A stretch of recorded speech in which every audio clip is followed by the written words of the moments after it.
እሺ እንደምናላችሁ በጣም የሚገርም በጣም የምትወዱት እና ልታዳመጡትም የሚገባ ዜና ነው ይዤላችሁ የመጣሁት በዚህ ጠዋት። እንግዲህ በደንብ አዳምጡኝ። ዩቲዩብ ላይ ገብታችሁ ቪዲዮዎችን እንድታዩልኝ ነው እና ሰብስክራይብም እንድታደርጉ ነው። ባዮ ላይ ሊንክ አለ። ኦር አቲማፕ 11 ብላችሁ ደግሞ ዩቲዩብ ላይ ሰርቹ ላይ ጽፋችሁ ልታገኙ እንችላላችሁ ማለት ነው። ምን መሰላችሁ አሁን እንደ ህዝብ ማለት ነው እንደ ህዝብ ሶሻል ሚዲያውን የመሳሰሉ ነገሮችን የማንጠቀም ከሆነ በኋላ ላይ በጣም የምንጸጸትበት ጊዜ እንዳይመጣ እፈራለሁ ፐርሰናሊ ማለት ነው። እና የመንግስት ደጋፊ የሆኑ ሚዲያዎች የተለያዩ ግለሰቦች ምን ሊሆኑ ይችላሉ ማለት ሚዲያ ያላቸው ይሄ አሜሪካ በዚህ ሰሞን ከኢትዮጵያ ጋር የተፈራረመችው እና ያቋቋመችው እንደ ምንም በለው ቡድን ይሄ ባይላትራል ስትራክቸርድ ዲያሎግ የሚባለው ነገር ቀላል አድርገው ነው የሚያስቡት። ኢትዮጵያ የጦር መሳሪያ ማዕቀብ ተነሳላት፣ ኢትዮጵያ በዚህ ወጣች። አልገባቸውም ሰዎች። በምን ላስረዳ እንደምፈልግ አላቅም። እስቲ ምሳሌ በጣም ቀላል የሆነ ነገር ላንሳላችሁ። ምናልባት በጣም ቅርብ የሆነ ነገር ላንሳላችሁ። ትናንትና ነው መቼ ብቻ አንድ እዚህ ቲክቶክ ላይ የምናውቃት ሶሪ ስሟን መጠቀሜ ብዙ ሰዎች ዲዩስ ስላደረጉት ለእኔ ለምሳሌም ስለሚጠቅመኝ ነው። የሚደብራት አይመስለኝም።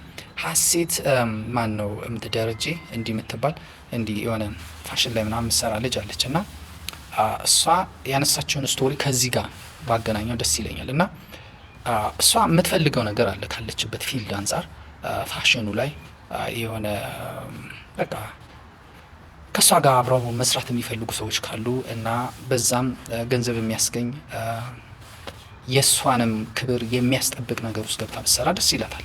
ታውቃላችሁ እሷ ብዙ ጊዜ እንትን እንደምትለው እና ምን አለች በቅርቡ አንዱ እንደዚህ 75,000 ብር እንዲህ እናደርጋለን እና የፎቶ ሹት ይሁን እንደዚህ ካስቲንግ ነገር ከአንቺ ጋር መስራት እንፈልጋለን ተብዬ የሆነ ሆቴል ተቀጠርኩኝ አለች እና እንደዚህ በቃ አክብሮ ነው የመሰላት እና ኦኬ በጣም ጥሩ ነው ደስ ብሎኛል ብላ ግን ማናጀሬን ይዤ ነው የሚሄደው ትላለች እና ኖ ማናጀር አልፈልግም ይላል አለች እዛ ላይ ስትናገር እና ማናጀር አልፈልግም ሲል መጠርጠር ፈልግ እንትን ጀመረች እና ብቻ በኋላ በተባለው ቀን ማናጀሯን ይዛ ትሄዳለች። የተባለው ቦታ ስትደርስ ዘበኛውን ጠይቃ 3ኛ ፎቅ ነው ምናምን ተብላ ትሄዳለች። ስትደርስ እዛ ያሉት ኦልሞስት ሩሞች ናቸው። ሩሞች ማለት ይገባቸዋል ያሉት እና ይሄ ቢሮ ምናምን እንደዛ አይነት መስተንግዶ እሷ ያሰበችው አይነት መስተንግዶ የሚካሄድበት ቦታ አልነበረም። ምን ልላችሁ ነው አሁን ከዛ ጋር ነው እና ከኢትዮጵያና ከአሜሪካ ጋር ላወዳድርላችሁ ነው በጣም እንዲገባችሁ። ሀሴት ገንዘብ መስራት ትፈልጋለች። ሀሴት የሆነ ነገር አለ፣ ኢንተረስት አላት፣ መስጠት የምትፈልገው ነገር አላት።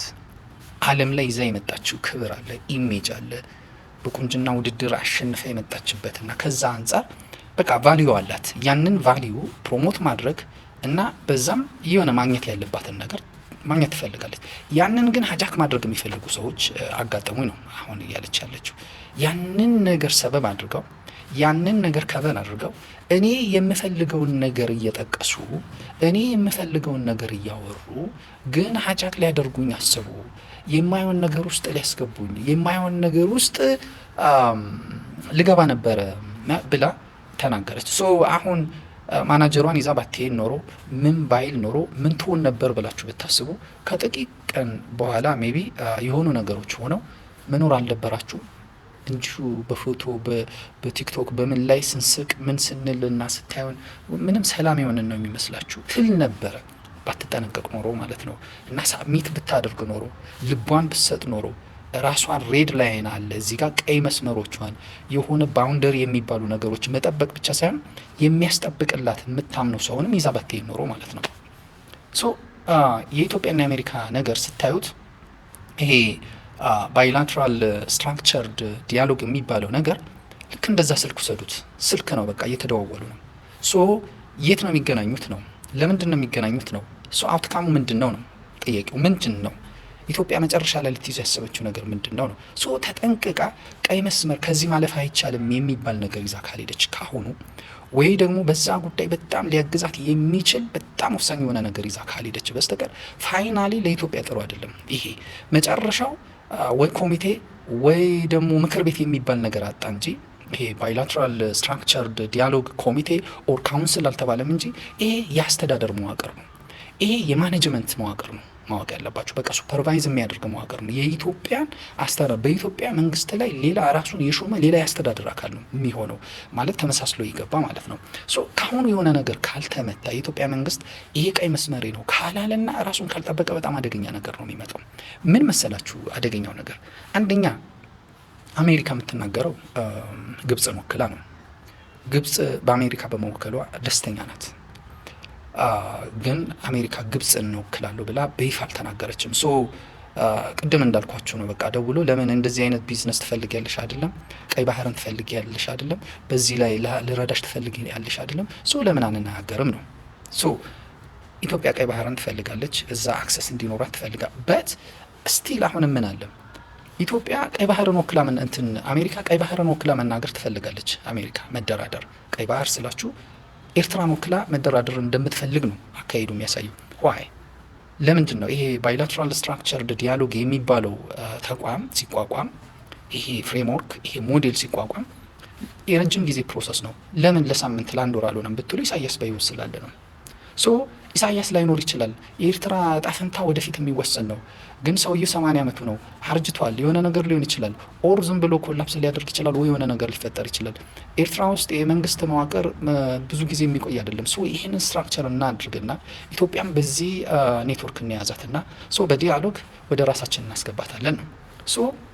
አሁን ኢትዮጵያ ፒስ ኤንድ ስቴቢሊቲ የሚለው የሀገር ውስጥ ፒስ ኤንድ ስቴቢሊቲ ሊሆን አይችልም። ኢትዮጵያ ከፋኖ ጋር ከህወሓት ጋር ከሸኔ ጋር ከምን ጋር የምታደርገው አይደለም። እሱ የውስጥ ጉዳይ ስለሆነ ለእሷ የጦር መሳሪያ ድጋፍ ብቻ ማድረግ ወይ ማዕቀቡ ማንሳት በቂ ነው። ሌላ ይህን ያህል ሰፊ ፍሬምወርክ መስራት አያስፈልግም። ፒስ ኤንድ ስቴቢሊቲ የኢትዮጵያ የሴኩሪቲ ፖሊሲ ነው። የውጭ ከአባይ ጋር ከናይል ጋር በተያያዘ ከግብጽ ጋር በተያያዘ ፕላስ ደግሞ ከነ ኢሳያስ ጋር በተያያዘ ነው። የውጭ ጉዳዩን የመስጠት የመቆጣጠር ጉዳይ ነው። የውጫሌ ጉዳይ ነው ያልኳችሁ ይሄ ነው። የውጫሌ ውል ይመስላል ለኢትዮጵያ ወደ ኢትዮጵያ በኩል ሲነበብ እርዳታ ነው። በአሜሪካ ጋር ሲነበብ ግን ሞግዚት ነው። ኢትዮጵያን በሞግዚት የኢትዮጵያን ፍላጎቶች በመቆጣጠር የኢትዮጵያ የሉዓላዊ ኢንተረስቶችን በመቆጣጠር ያንን በመያዝ ማደራደር ነው። ኢሳያስ በህይወት እያለ ኤርትራ በአገር ሆና እያለች በኤርትራ ጉዳይ የሚደራደር ነው። አሁን የአሜሪካ መንግስት ይዞት የመጣው ሞዴል አሜሪካ አለች። ቀይ ባህር ትፈልጋለች ወይ? በቀይ ባህር ጉዳይ እንደራደር። ሲያንስ ትፈልገሽ እንደራደር። ስትደራደር ጊቭ ኤንድ ቴክ ነው። አብይም እንዳለው የቀይ ባህር አክሰስ ከሰጣችሁ እኛም የሆነ ነገር እንሰጣለን ነው። ችግር የለም እኔ ይዘዋለሁ። ከዛ በኋላ አባይን ስጪ። አባይ ለማን ነው? ከአባይ ጋር ተደራዳሪ፣ ባይንዲንግ ሩል ፈርሚ፣ ከግብጽ ጋር ተነጋገሪ ነው። በጣም ዴንጀረስ ነው እንደ ህዝብ